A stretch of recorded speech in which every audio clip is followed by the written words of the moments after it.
Olá, bem-vindo ao ExpertCast, o podcast dedicado à inovação em saúde.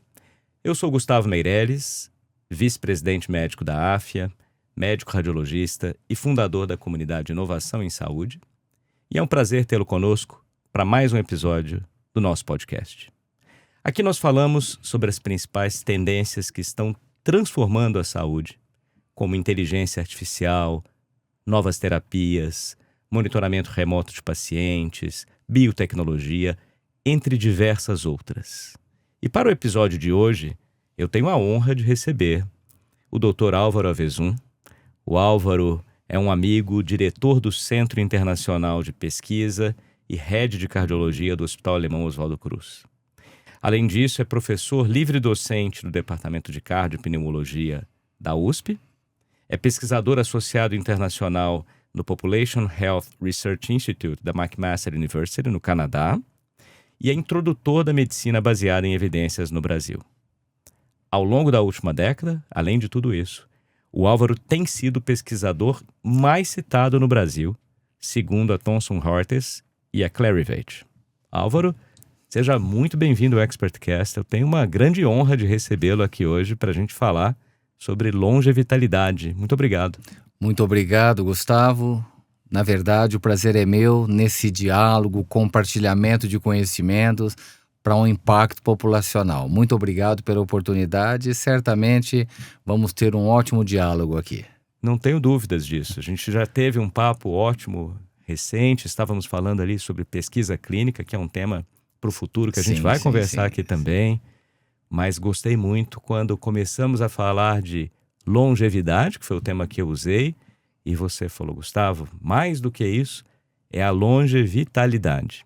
Exato. Eu até falei com você no episódio anterior, eu estava conversando com Cláudio Costa Neto, que é o Chief Scientific Officer da J2 Capital, lá na França, e o Cláudio citou Sêneca, né? Te falei até antes da nossa conversa aqui, falando, puxa, o homem se preocupa muito com aquilo que ele não tem um controle total, que é quanto tempo eu vou viver? E não se preocupa com o que deveria, é como que eu vou viver.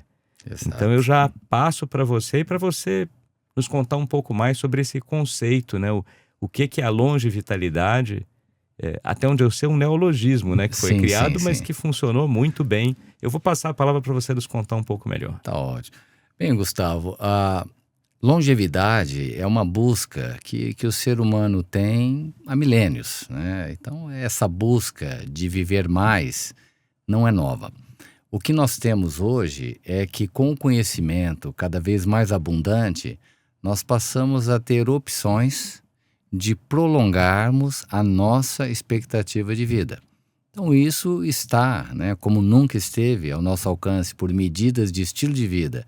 Em alguns casos selecionados medicamentos ou equipamentos, nós prolongamos a nossa expectativa de vida. Mas quando você, dentro da prática clínica, fala com o paciente sobre aumento na expectativa, invariavelmente, inclusive no meio médico, a frase que se segue é: eu quero viver mais, eu quero viver muito, mas não com ponto final. A continuidade é com qualidade de vida. Então sempre vem essa frase, mas qualidade de vida, apesar de você conseguir mensurar, é algo subjetivo, mas você torna esse subjetivo em algo objetivo por meio de escalas ou questionários. Mesmo assim, fica muito aberto a questão da qualidade de vida. E pensando nisso, uma insatisfação científica boa, ou seja, se longevidade é algo desejável, como é que eu conseguiria assegurar longevidade, mas ao mesmo tempo mantendo a tão chamada qualidade de vida? Como nós comentamos anteriormente, a oportunidade, 30 anos atrás, de introduzir medicina baseada em evidências no Brasil, que é boa medicina, não é uma nova medicina, é boa medicina. É medicina praticada com confirmação científica. Então, a questão da qualidade de vida, nós pensamos o seguinte: como que eu posso tornar um aumento da expectativa de vida com a qualidade sem abdicar da confirmação científica que a medicina baseada em evidências traz? Esse é o primeiro ponto. O segundo, o que nos interessa, não apenas como médicos que vamos atender a população ou atender os pacientes, mas inclusive como principal interessado também. O que é importante para a sociedade e para nós, enquanto médicos. E nessa linha, nós buscamos o seguinte, do ponto de vista de mortalidade. Então, para aumentar a expectativa de vida, para termos uma sobrevida, nós temos que aumentar anos de vida. E aí, nesse caso, nós usamos um termo de redução de mortalidade. Vamos, desde já, temos uma concordância que ninguém reduz mortalidade.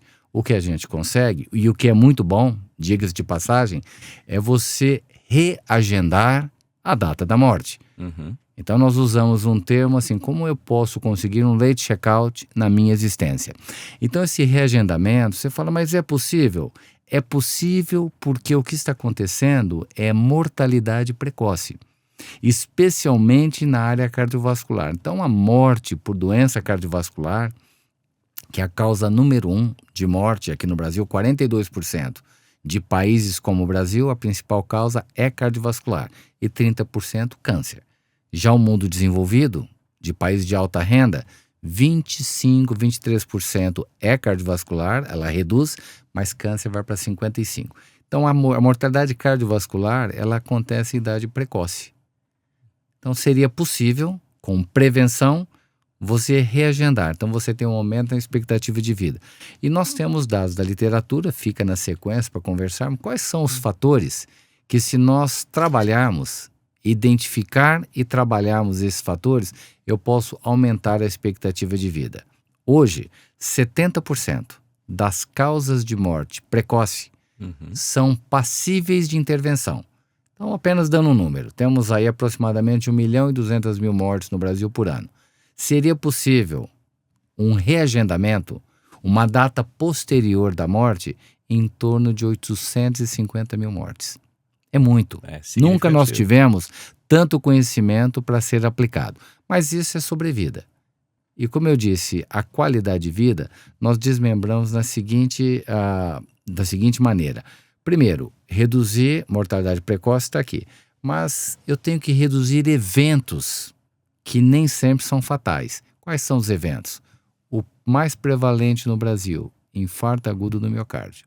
Segundo, acidente vascular cerebral.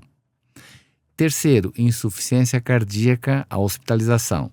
Nós temos aí 400.000 infartos por ano, 500.000 de AVCs por ano e 500.000 de insuficiências cardíacas hospitalizados no Brasil por ano.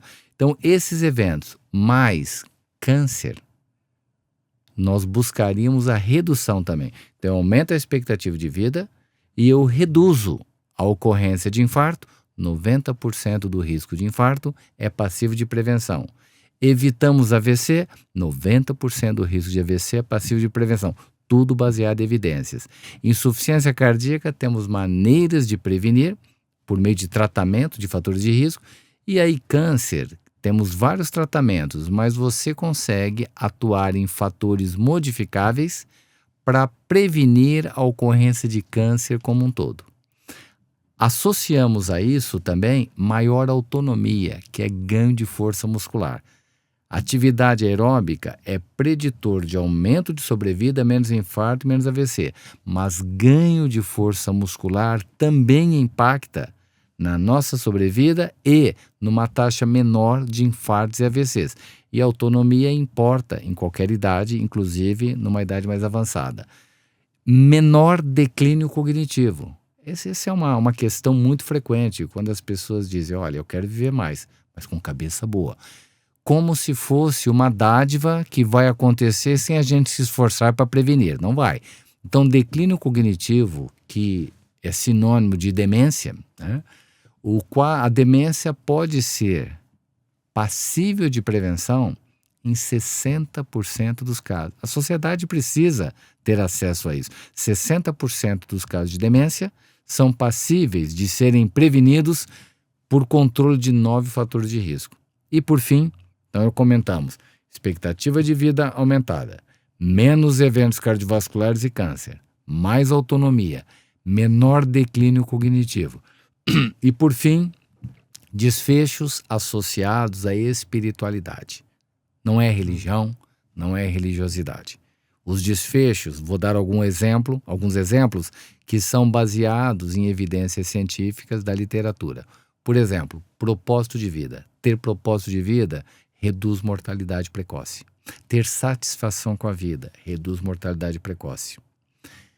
Raiva ou irascibilidade aumenta a chance de diabetes e de insuficiência cardíaca. Compaixão previne hipertensão. Disposição ao perdão associa-se com menor ocorrência de doença arterial coronária. Então, dessa maneira, longevidade vai envolver menor mortalidade precoce, aumenta a expectativa, menos eventos cardiovasculares e câncer, maior autonomia, menor declínio cognitivo e desfechos associados à espiritualidade. Dessa maneira, nós podemos, não só na ciência, como na prática clínica, termos como objetivo todas essas variáveis que eu comentei agora aqui com você. Olha, são informações brilhantes aqui, tem muita coisa boa para os nossos ouvintes e também espectadores já começarem a conhecer um pouco mais sobre longevidade, junto com qualidade de vida, vitalidade. E aí eu te devolvo aqui uma outra pergunta, Álvaro. Tem tantos temas interessantes, por que muita gente ainda fica fixa ali nas informações falsas? Nós tivemos, inclusive, um episódio aqui no passado com a Natália Pasternak, do Instituto Questão de Ciência, a gente falando sobre fake news na saúde, né? E teve até um artigo que saiu recentemente no jornal, na Folha de São Paulo, um editorial, falando sobre isso também, que muitos dos pacientes, infelizmente, ainda ficam presos a fake news em saúde, com várias informações de qualidade. Você que, como introdutor da medicina baseada em evidências no Brasil, queria saber um pouco mais sobre sua visão sobre isso. Esse comentário, perdão, e esse questionamento seu, Gustavo, ele é complexo. E por ser complexo, se a resposta fosse simples, ela estaria errada. Então, primeiro, quando falamos em medicina baseada em evidências, é baseada em comprovação. Não é baseada num artigo científico único que às vezes sugere o benefício. Então, quem estiver nos vendo e ouvindo, sugestão de benefício não é sinônimo de benefício. Uma informação promissora não é sinônimo de informação comprovada. Então, nós não devemos, em saúde, nós não devemos adotar nenhuma estratégia preventiva ou de tratamento que não haja confirmação com validação científica. Aí vem a pergunta difícil: como é que a sociedade, o cidadão médio, consegue interpretar o que chega até ele, entre aspas, disfarçado de ciência, como sendo algo válido? É muito difícil, porque mesmo no nosso meio, nem todos os médicos conseguem avaliar criticamente a informação científica para saber é válida, é importante, é aplicável. Então nós não temos como esperar que a população consiga diferenciar informação confirmada e, portanto, adote, porque vai ser útil para você, daquela não é confirmada. Isso pode ser neutro, isso pode um dia vir a ser comprovado como benéfico, ou às vezes pode até trazer malefícios. Dentro do ambiente da pesquisa que nós participamos, muitas hipóteses boas, quando nós fizemos o trabalho, a pesquisa, se confirmou que era deletério. Então não tem uma outra maneira que não investigação científica séria e adequada para separar o joio do trigo. Então, nesse caso, nós estamos tendo aí uma inundação, uma pletora, uma avalanche de informações que trazem, às vezes, benefícios propostos e muitas vezes baseados em estudos experimentais, que a única finalidade de um estudo experimental é de sugerir uma hipótese para que a pesquisa clínica e observacional possa confirmar. Como é que eu posso derivar benefício de uma coisa totalmente inicial e baseado numa ciência básica? Então nós precisamos de algo, talvez, eu não tenho uma resposta pronta para você, mas nós não poderíamos permitir divulgação de algo sem a comprovação científica. Ou divulgue dizendo, não está confirmado. Tudo sugere que tem potencial, mas neste momento não é para ser incorporado na prática clínica.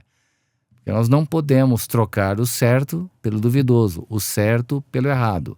Então vale a pena a chamada de cautela antes de absorver isto como sendo confirmado, conversar com o seu médico ou conversar com alguém de confiança para essa pessoa, ver se a sociedade médica recomenda por meio das diretrizes. Nós sabemos que as nossas sociedades, dentro da minha área, Sociedade Brasileira de Cardiologia, nós temos diretrizes que colocam isto deve ser feito, ou isso poderia ser feito, ou isso não deve ser feito. Temos diretrizes europeias, americanas, brasileiras. Então, se não está incorporado numa diretriz, por que deve estar na prática clínica? Não deveria. Muito bom. Eu fico me lembrando de um livro que li já há um tempo chamado A Morte da Expertise. E vimos isso muito acontecer durante a pandemia, especialmente, né? Era, por exemplo, um profissional como você, como eu, muita gente, mas quem é ele para falar isso, né? Como se a pessoa não tivesse dedicado muitos anos da vida, como no seu caso, realizando pesquisas clínicas, inúmeros ensaios publicados aqui no Brasil, fora do país, e o livro tratava exatamente disso. E aí, retomando esse tema da longevitalidade e pegando também vários pontos que você já nos deixou aqui, inclusive questões da espiritualidade, falando aqui para os nossos ouvintes, espectadores, que querem viver mais e melhor. Se você pudesse destacar os principais pontos para que as pessoas tivessem atenção no seu dia a dia, quais deles você destacaria? Então vamos lá. É interessante que os fatores de risco associados com morte precoce, com infarto, com AVC, boa parte com câncer, demência e mesmo espiritualidade são fatores muito parecidos. Então você, por meio, por exemplo, de aumento na sua atividade física, já como sugestão, e quando eu falo aumento, tanto atividade aeróbica, bicicleta, correr, eventualmente nadar, é o exercício aeróbico. Recomenda-se, pelo menos, 3 horas na semana, você pode escolher como distribuir, de uma atividade de impacto moderado, que é aquela que você se cansa e sua. Quanto mais melhor, quanto mais melhor. Temos dados mostrando que quanto mais frequente, mais intensa a atividade aeróbica, maior a redução de morte precoce, maior a redução de eventos. Mas junto com isso, e igualmente importante, é o ganho de força muscular. Então, quando o indivíduo sai do sedentarismo, aumentando a atividade física, ele reduz a obesidade abdominal, que é outro fator de risco, ele aumenta a massa muscular, que é um preditor de sobrevida, ele previne hipertensão arterial, que é fator de risco para infarto, para AVC. Ele previne diabetes, que é fator de risco para infarto, para AVC e para demência. Ele previne o aumento do colesterol, que é fator de risco para infarto e para AVC. E a atividade física e menos sedentarismo é preditor independente para reduzir incidência de câncer. Então, a atividade física nós devemos manter ao longo da vida. Não tem uma idade para começar ou uma idade para parar. Nós precisamos, sim, nos movimentarmos cada vez mais. É claro que alguém vai dizer, mas depende do tempo. Tem que colocar em pé de igualdade, Gustavo. Eu falo no consultório. O tempo dedicado para o trabalho, você tem que deixar no mesmo nível o tempo dedicado para a sua atividade física. Se for na sobra do tempo, não vai acontecer e é muito difícil. Então, a atividade física, cada vez mais, tem que ter a cultura social, não apenas o convencimento individual. É uma cultura de subir escadas, é uma cultura de pequenas distâncias fazer a pé, é uma cultura de não pegar o elevador quando vai descer 2 andares ou vai subir um andar. Claro, tem pessoas que terão alguma limitação, mas quem não tem que gastar energia o máximo possível. Esse é um ponto. Sem falar em gerenciamento de estresse e prevenção de depressão com atividade física. Também interfere na saúde mental. Veja, assim, não tem um medicamento que teria um alcance que a atividade física traz. Não tem como atuar em tantas vertentes da prevenção. O segundo é alimentação. Alimentação é uma área que tem tido muita discussão, algumas bem-vindas e outras desnecessárias.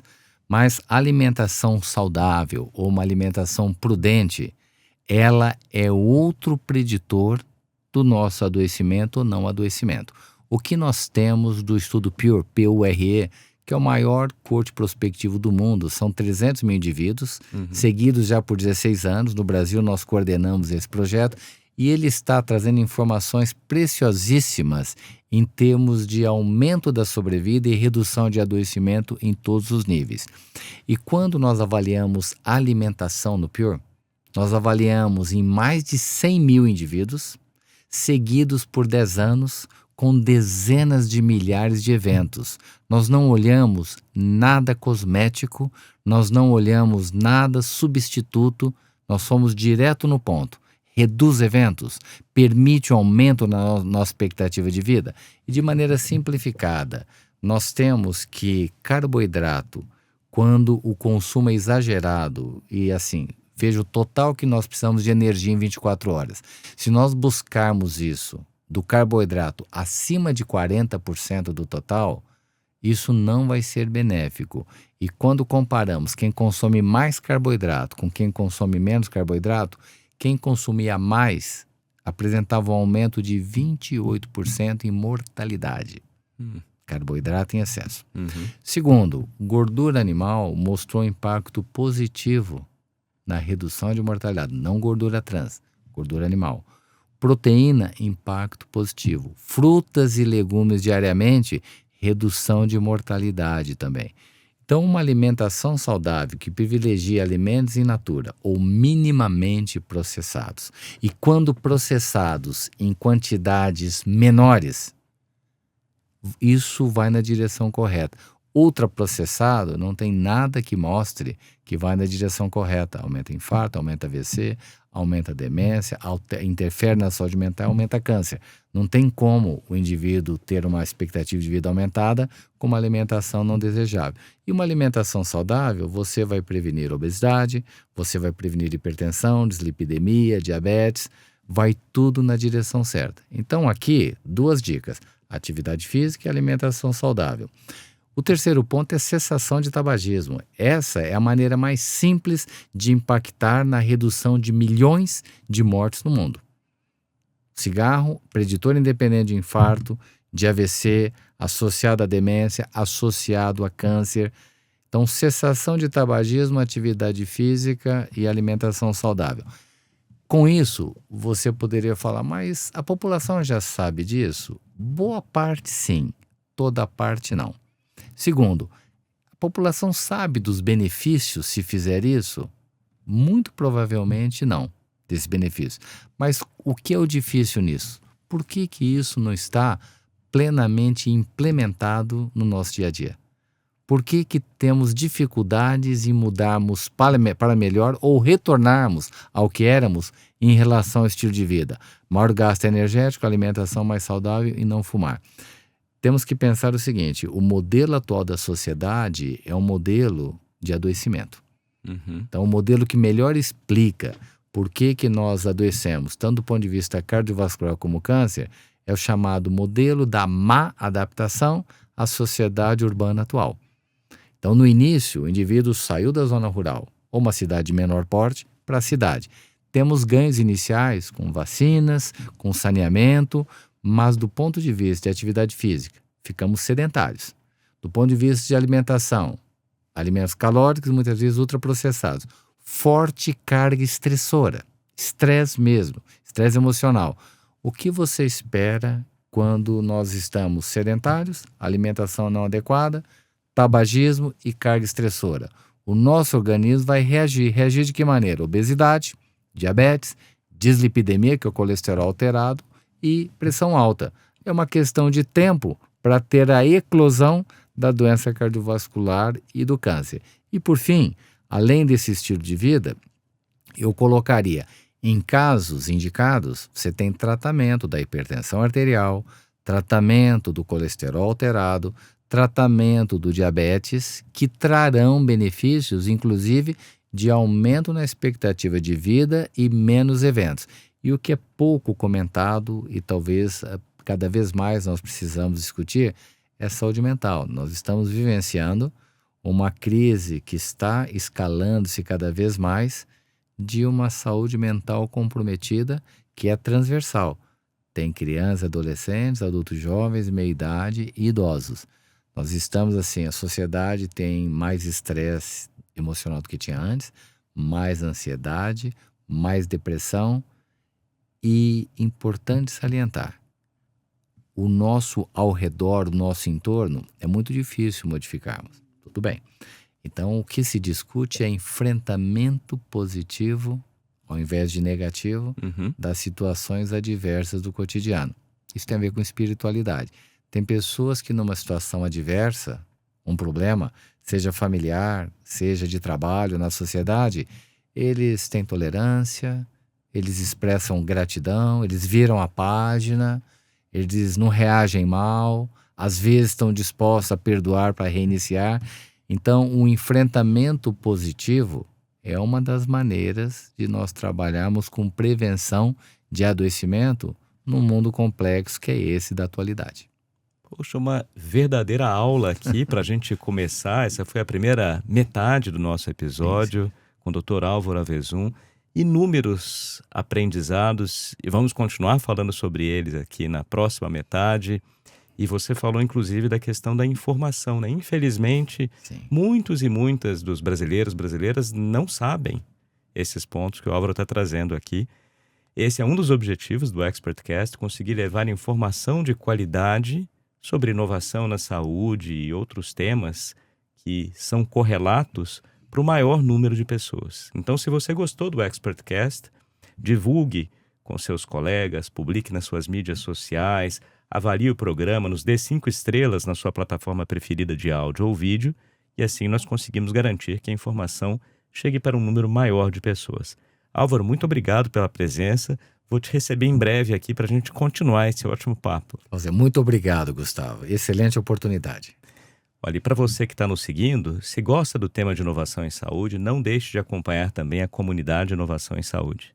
Nós já temos mais de 12 mil integrantes, os grupos são abertos, gratuitos.